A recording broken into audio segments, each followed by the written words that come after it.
É bragança, né? Amém. Glória a Deus.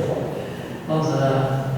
Pai querido, aqui estão essas crianças que nesse momento vão se retirar desse recinto para a sua sala. Pai, em nome de Jesus, que o Teu Espírito esteja pairando sobre eles e principalmente sobre as Tuas servas que vão ministrar sobre eles. Que elas sejam alcançadas pela unção do Senhor e eles alcançados pelos ensinamentos que vêm do Senhor. Te oramos em nome de Jesus. Amém, Senhor. Amém. Que Deus abençoe.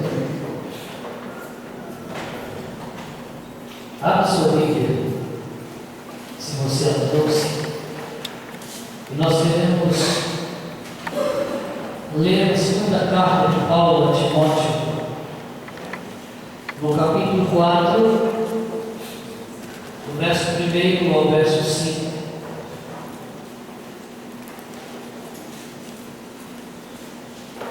Segunda Timóteo, capítulo 4, do verso 1 ao verso 5.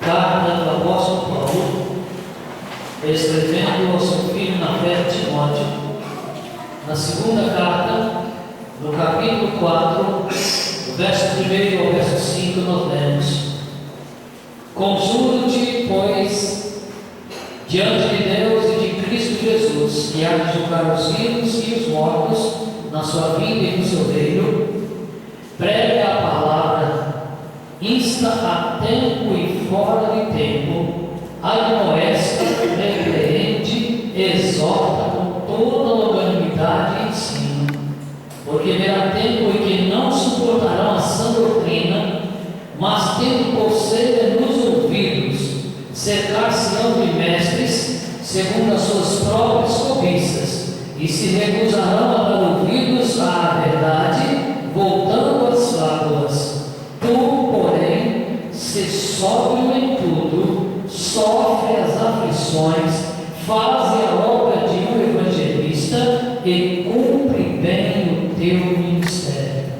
Querido e amado Deus, mais uma vez nos dirigimos ao Senhor, pedindo a tua graça e misericórdia para entendermos, para ouvirmos a tua voz. Fale no nosso coração, para que haja discernimento daquilo que o Senhor tem a nos dizer nesta noite, a começar do meu coração e a cada coração aqui. Te oro em nome de Jesus. Amém, Senhor. Recitamos. Há algumas décadas atrás, começando o ministério, enfrentamos algumas dificuldades.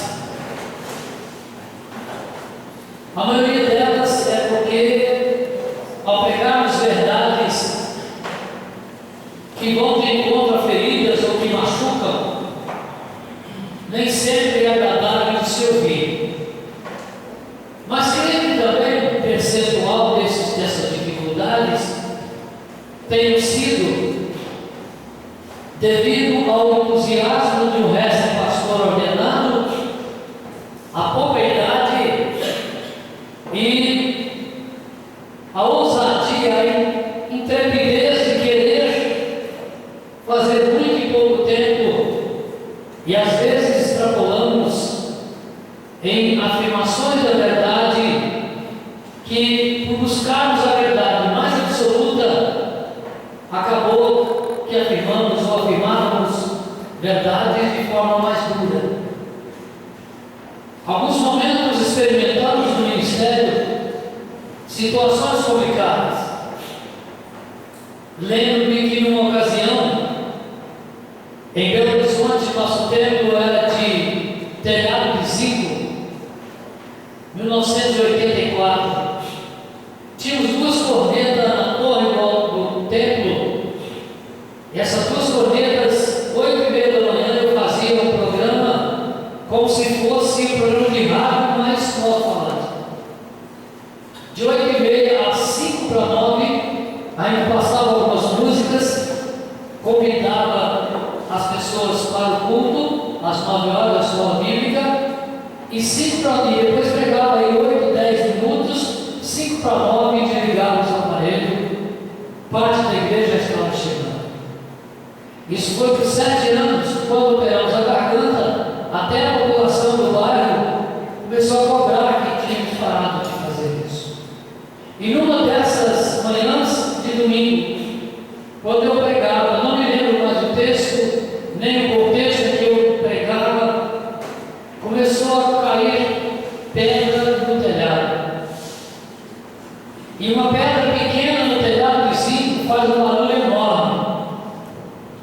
E então, quando eu vi que as pedras estavam aumentando, eu peguei o sermão na direção que eu ia e dei uma guinada e fiz a seguinte afirmação no meio do sermão: essas verdades que eu estou lhe anunciando hoje, extraídas da palavra de Deus, a Bíblia, você pode não gostar de ouvir, você pode até jogar pedra no templo, destruir o templo, mas um dia você vai prestar conta a Deus por isso. As pedras pararam. O que eu quero dizer a você nesta noite é que eu não quero ferir o seu coração, não quero ferir a sua fé, mas há algumas verdades nesse texto que não temos como rodear ou evitá-las ou fugir delas. O apóstolo Paulo, um dos homens mais instruídos dos que escreveram o Novo Testamento, escrevendo 13 livros do Novo Testamento, os 27 quase metade, e agora ele escreve a segunda carta a Timóteo. Ele começa dizendo no verso 1: consulte, pois, diante de Deus e de Cristo Jesus, que há de julgar os vivos e os mortos na sua vida e no seu reino, ou seja, em nome do Senhor Jesus, a quem você terá que prestar conta do que você pregar ou deixar de pregar, é que eu estou te pedindo. Aí veio o pedido no verso 2: prega a palavra. Que palavra? A de Timóteo? A de Paulo? Não, a palavra de Deus.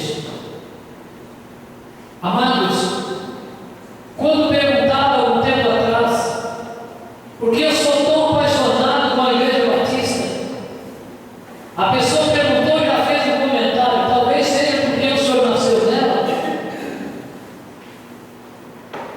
se tornou pastor dela há tantos anos.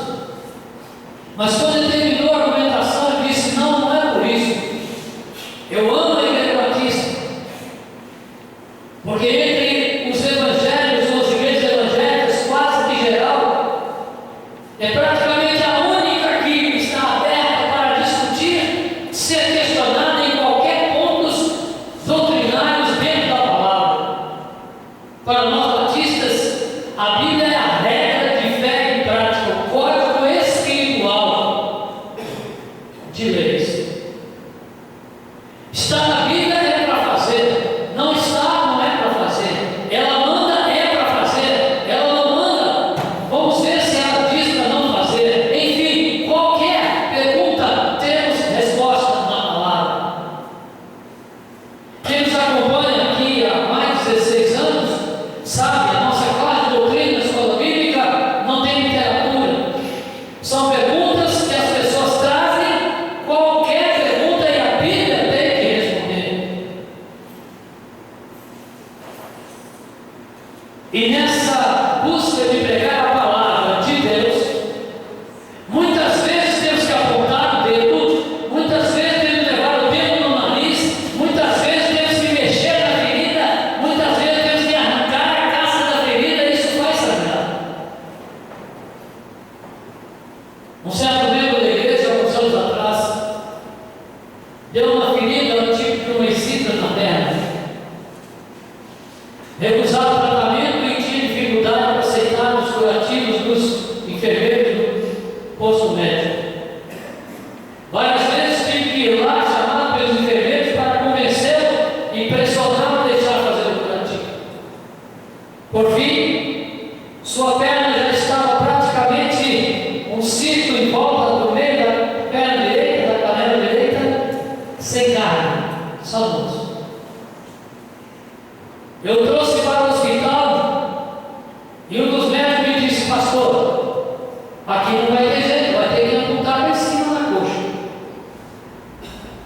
Eu vou tentar recuperar essa perna, mas não vai ter jeito não. Montava lá no enfermeiro do hospital e me perguntou: o senhor tem coragem de me ajudar? Ajuda. Fomos para o quarto, que é o quarto 26. Quem conhece o Evangelho, o quarto 26 é o quarto que fica as pessoas ou que não tem saída, porque não é muito no corredor, ou que estão com doenças transmissíveis, ou pessoas que estão numa situação muito difícil. Poucas foram as pessoas que passaram pelo quarto 26 e saíram vivas dali. Porque ele é um ponto estratégico também, até em caso de morte, sair do corpo sem perturbar, sem incomodar todos os outros pacientes. E fomos para o quarto 26. Foi dada uma anestesia para aquele irmão. Sua perna tinha criado uma crosta, uma casca em cima da ferida, de fora a fora, a perna direita. O irmão Talmo pegou um bisturi e começou a cascar a perna daquele moço, adormecido pela anestesia, como se descasca um abacaxi. E o sangue esguichava, mas desguichava. O chão ficou todo vermelho de sangue. E nós fizemos todo o trabalho, depois encheu de pomada e enfaixou. Resumo, ficou 23 dias aquele irmão ali e saiu andando, não precisou de amputar as pernas ou a perna. Mas eu perguntava, irmão, não precisa disso tudo? É sofrimento demais, meu pastor. Se não cortar, se não arrancar essa casca, essa crosta, aqui o antibiótico não alcança a carne. Muitas vezes, para Deus salvar alguém, é como se ele tivesse que levar ele numa tomada de 220 e dar um choque. E verdade tem que ser dita muitas vezes de forma dura, para que ele assuma sua condição de pecador. Davi estava numa situação assim. Ele tinha pecado, e pecado feio contra Deus. E ele não estava arrependido, não estava quebrantado. Até que Deus usa o profeta Natan e chega para ele e lhe conta uma história. Fala de um homem fazendeiro que tinha milhares de ovelhas e que ao redor ou ao lado daquele fazendeiro tinha um pequeno proprietário, uma pequena terrinha, tinha uma ovelhinha só, que ele ganhara e criou dentro de casa como um bichinho de estimação. E na tradição da Bíblia, sempre dita que aquele fazendeirão com milhares de ovelhas, quando chegou um parente lá, ao invés de pegar uma das milhares de ovelhas, ele foi logo lá na casa daquele que só tinha uma, pegou a ovelha dele e matou para alimentar os seus hóspedes. Davi se irritou e disse: um homem como esse tem que morrer. Aí Natan leva o dedo no nariz de Davi e diz: esse homem é você. Você está em pecado contra Deus. Eu não quero chegar a esse ponto, não quero convidar você nessa noite a vir aqui à frente e contar os seus pecados. Não quero que você os confesse a mim, porque eu não vou poder fazer muita coisa. É preferível que você arrependa deles e os confesse a Jesus. Mas Paulo, escrevendo a Timóteo, ele diz: eu estou te pedindo em nome de Jesus, aquele Jesus que vai julgar os mortos, todos os seres humanos no dia do juízo. Pregue a palavra,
O difícil é ser pastor e ser profeta, e intercalado, intrinsecamente ligado uma coisa a outra, não tem como ser pastor sem ser profeta. E no Velho Testamento e no Novo Testamento, em toda a história da humanidade, Deus nunca levantou um profeta para elogiar ninguém, para dar parabéns, para bater palmas para ninguém.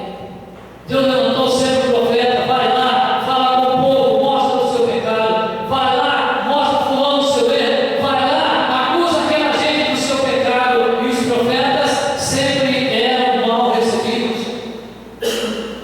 Jesus, na oração dele sobre Jerusalém, chegou a orar e dizer: ah, Jerusalém, que mata os profetas e apedreja aqueles que a ti são enviados. Sabe por quê? Porque eram profetas enviados para falar do pecado daquela gente. E isso perturbava e se incomodava. Eu tenho certeza, meu amado, que se você chegar na sua casa e começar a fazer uma lista de coisas que estão erradas lá, você não vai gostar. Mas a Bíblia nos ensina que temos que pregar essa verdade. E você precisa saber dessas verdades. Quando Deus mandou Isaías, Deus disse: olha, quer esse povo ouça, quer não ouça, porque é uma casa rebelde, eles vão saber que no meio deles tem um profeta. Isso que importa. E Paulo diz então: virá tempo que não suportarão essa doutrina.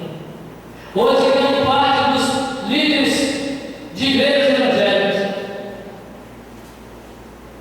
estão estudando psicanálise, estão fazendo até sessões de hipnotismo, de hipnose, estão fazendo, usando técnicas que são bênçãos na vida secular, mas que não substituem a unção e a ação do Espírito Santo quando a palavra é ministrada com poder e autoridade.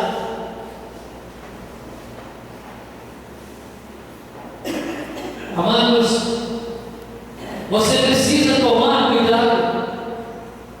Eu sei que é muito fácil ter um culto gostoso onde as pessoas choram, onde as pessoas se lacrimejam todas,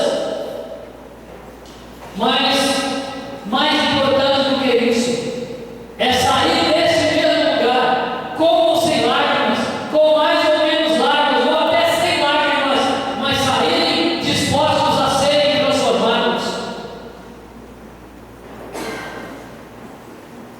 A Bíblia nos ensina que nós temos que ter responsabilidade, porque mais cedo ou mais tarde vamos encontrar com Jesus. Esse tempo em que as pessoas já não suportariam mais essa doutrina já chegou. Pregar a verdade absoluta da Bíblia hoje é tido como ultrapassado, antiquado, radical, tradicional, conservador, sei lá, qualquer outra coisa, menos como espiritual, que é o nome correto. O que é uma sã doutrina? É aquela que ensina que se você fizer isso, vai acontecer isso, se fizer aquilo, vai acontecer aquilo, como está na palavra, sem camuflagem, sem rodeios, sem minimizar nada. No entanto, o que vemos são mensagens motivadoras que o povo gosta de ouvir. Em nome da revelação, o diabo está substituindo Deus. O que tem de profetas, entre aspas, sendo revelados, o que tem de profecias mentirosas sendo aplicadas e pessoas acreditando, só a misericórdia de Deus. Como aquele Simão que viu os discípulos fazer milagre, e ele chegou a pedir: quando vocês querem para me ensinar a fazer esse negócio? Há muitas pessoas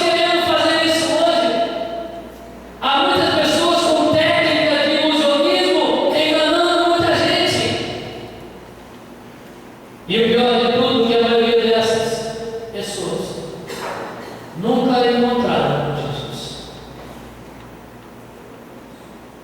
A sã doutrina, a cada dia que passa, tem ficado mais deixada de lado.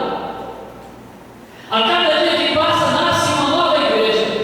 A cada dia que passa, abre-se mais uma nova igreja na rua tal.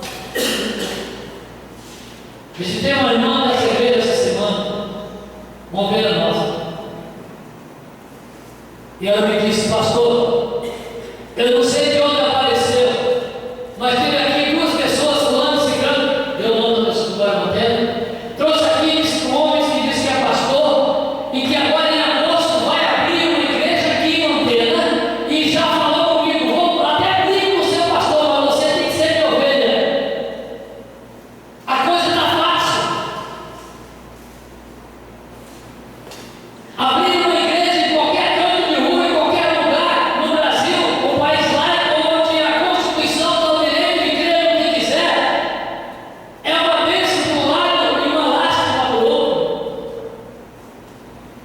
E nessa liberdade religiosa é mais fácil preferir o caminho largo, o caminho que não se prega ou não se exige a sã doutrina. Igrejas que já estão se adaptando ou se ajustando ao sistema de não disciplinar mais, de não ter um controle mais do testemunho dos seus erros.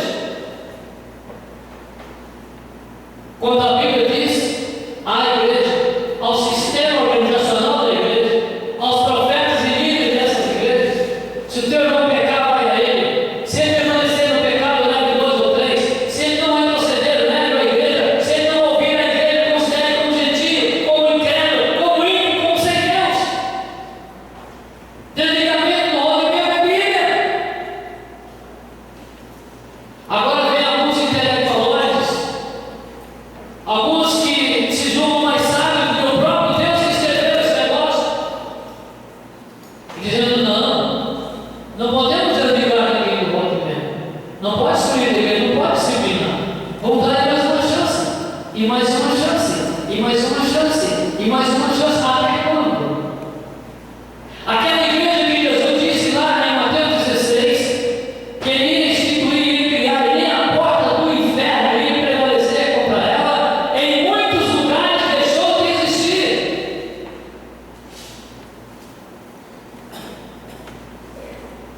Porque deixou de pregar a sã doutrina. E Paulo continua dizendo: mas virá tempo em que não suportarão a sã doutrina, mas tendo vocês nos ouvidos cercação de mestres segundo as suas próprias cobiças. É o que nós temos hoje. Alguém está numa igreja como essa, que há 63 anos prega essa verdade absoluta: doa quem doer, machuque a quem machucar. Aí é fácil. Não vou ficar. Eu sei tocar um instrumento, eu sei ler um pouco, explicar o texto, vou montar uma igreja para mim. Deixa eu contar uma história. Tem um pastor de Belo Horizonte, foi meu ovelha no passado. Ele me contou a experiência que aconteceu com o tio dele. Claro que não vou dar nomes aqui, por uma questão ética. Esse tio dele foi para uma igreja batista há muitos anos. Eu conheço todo mundo. Depois desviou, foi para o mundo, e a esposa dele foi para uma igreja pentecostal. Depois que estava atolado, uma das pessoas todo dia falava com a esposa em casa, batendo papo à noite assim: vamos montar uma igreja para nós? Você está doido? Não, fulano montou aí no céu, ciclano montou aí no céu, vamos montar para nós, aí tá bom. Alugaram um salão, compraram as cadeiras, um monte de cadeira, tudo enorme, acaba os 300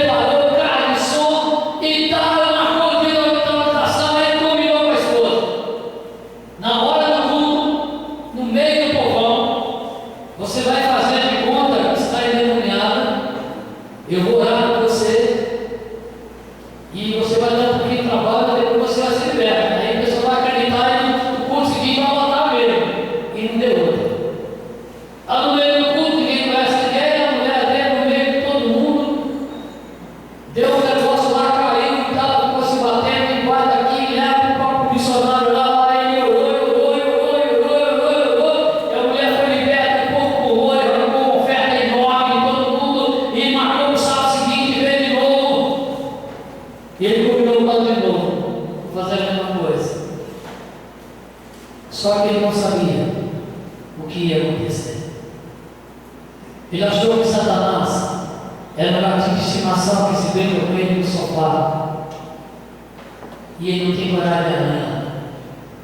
Esqueceu que ele é um leão feroz. Esqueceu que a Bíblia diz que ele vem bramando como um leão, buscando a quem possa tragar. E nesse segundo culto, por volta de 9 horas da noite, quase 9 horas da noite, a mulher dele começou fazendo de conta que estava endemoniada. Só que deu azar que o diabo veio mesmo.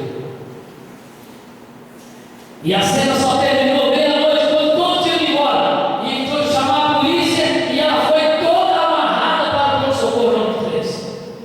A igreja dele não abriu mais, porque ele ficou com Deus. Amados, ao longo da minha vida, eu já vi coisas acontecer com pessoas que conhecem a sã doutrina, que conhecem as verdades do Evangelho de Deus, mas sempre dão o chamado jeitinho brasileiro, facilitam de uma coisa, de uma forma ou de outra, e ao invés de ele se enquadrar na palavra, quer que a palavra enquadre nele, e às vezes vemos os problemas acontecendo e as situações se agravando cada vez mais. Quantas pessoas já tomaram e foram encontrar com Deus? Conheciam a verdade, mas estavam fora dela. Dizendo o que para Deus? Ah, Senhor, eu sabia mais. Eu sabia mais. Certamente no juízo de Deus não tem esse mais reticências e resistência. Paulo continua dizendo que esses recusarão dar ouvidos à verdade. É mais fácil ouvir as mentiras quando a verdade vai de encontro àquilo que você não quer abrir mão.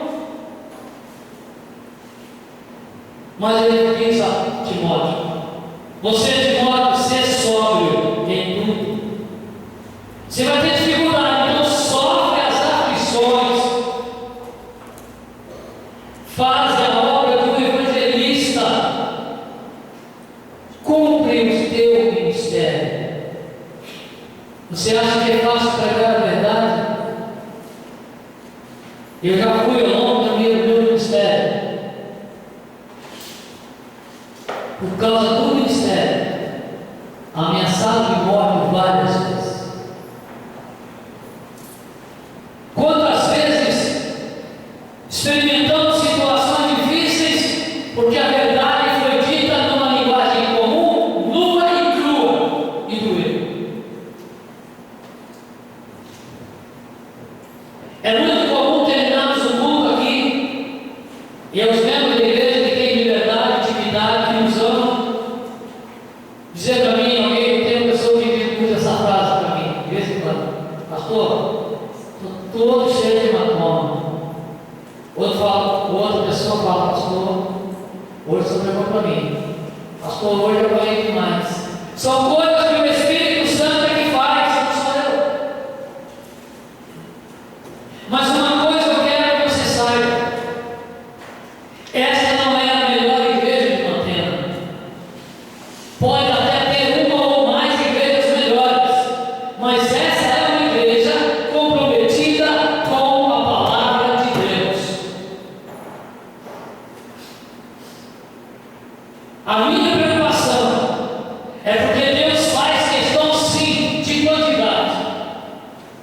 Certa vez alguém me disse: eu não estou preocupado com quantidade, Deus não faz questão de quantidade. Faz sim. Se Deus não fizesse questão de quantidade, Ele não diria na sua Bíblia, na sua palavra, que Ele não quer que ninguém se perca, mas que todos venham ao arrependimento. Se Deus não fizesse questão de quantidade, Ele não tinha morrido por todos, morrido só por meia dúzia. Se Deus não tivesse fazendo questão de quantidade, não tinha construído no céu morada para todos aqueles que não receberem. Na verdade, Ele quer quantidade, mas não abre mão da quantidade. Ele quer verdadeiros adoradores. Você não pode colocar uma mesa para Deus e outra para o inimigo de Deus. Em Belo Horizonte, aqui eu nunca vi tocar. Belo Horizonte tocava demais uma música com o nome da música Crente Raimundo. Aquelas rádios FM Belo Horizonte tocavam direto. Crente Raimundo, pé na igreja, pé no mundo, no cinema, no teatro e no culto de oração. E vem descrevendo como é o crente que quer servir a dois senhores, ou a pessoa que quer servir a dois senhores. Hoje está na moda dizer que é evangelho. Não entra nessa moda em nome de Jesus. Se tem alguma coisa na sua vida que não está no prumo de Deus, como diz o profeta Amós, pare, corrija, ajuste o mais depressa possível, antes que seja tarde demais. Aquele jovem rico chegou para Jesus querendo entrar no céu. Quando Jesus foi mencionando os mandamentos, antes de terminar, eu quase saí por dentro da minha mocidade. Jesus sabia que ele falava. Mas Jesus disse: tá, você guarda? Então tá, mesmo que você guarda tudo isso, ainda te falta uma coisa. O que está faltando para mim? Você vai ver tudo que você tem, reparte com os pobres, depois você vem e recebe. Você vai ter o tesouro do céu. Deus sabia que era mal a riqueza.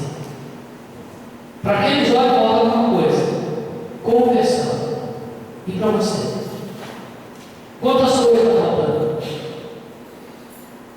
Alguém me disse há pouco tempo: pastor, falta um pouquinho sobre o batizado. Só tem uns 3 probleminhas que resolver aí: deixar o cigarro, deixar a bebida, deixar o quê, deixar o quê. Eu conheço muitas pessoas que foram para o inferno e voltaram um pouco. Estavam quase dentro, mas sempre e eternamente fora. Essa sã doutrina, mano, é aquela que não admite erro, é a matemática, é a ciência exata. E para Deus, a sua vida ou está com Ele ou está com o inimigo dele. Ou você está caminhando para entrar no céu ou está caminhando para povoar o inferno. Não tem mais ou menos. E se você não sabe de algo que está errado na sua vida, Deus então vai com certeza te suprir com perdão e misericórdia. Mas se você conhece na sua vida algo que está errado, que você pode consertar, Deus não vai te tomar como inocente, a não ser que você arrependa, confesse e peça perdão. Faça isso. Repito, antes que seja tarde demais. Essa sã doutrina é como definir o pecado como um trem em linha reta. Imagine, crie agora a sua imagem. Um trem, um trilho em linha reta. Uma planície, linha retinha. Para mim e para você, pecado se você roubar R$10, você cometeu um pecado. Se você assaltar um banco e levar uma nota de 100 mil, é um pecadão, um pecado bem maior. Na minha concepção e na sua é assim. Para Deus não. Para Deus nessa linha de trem de ferro, nessa linha do trem na planície, se o vagão sair, o trem sair 1 centímetro ou sair 1 metro, para Deus é a mesma coisa, porque se sair 1 centímetro vai descarregar, se sair 1 metro vai descarregar do mesmo jeito. Ou seja, sair da linha para Deus, é isso que é pecado. Quantas coisas foram corrigidas na sua vida? Mas você conhece a doutrina. Você sabe que precisa mudar mais. Não tente enganar a Deus. Não tente mascarar a sua religiosidade. Não tente camuflar a sua fé. Porque não vai acontecer. Não vai acontecer. Quando as pessoas chegavam para Jesus não olhava e não recebia as palavras das pessoas, resumia o seu coração. Quando o fariseu chegou para ele, bom mestre, ele disse: raça de víboras, cobra peçonhenta. Você não me considera promessa, coisa nenhuma. Você está fingindo para mim por causa dos milagres que eu faço. E assim por diante. Não esqueça disso. Essa é a verdade dessa doutrina. Abra o seu coração.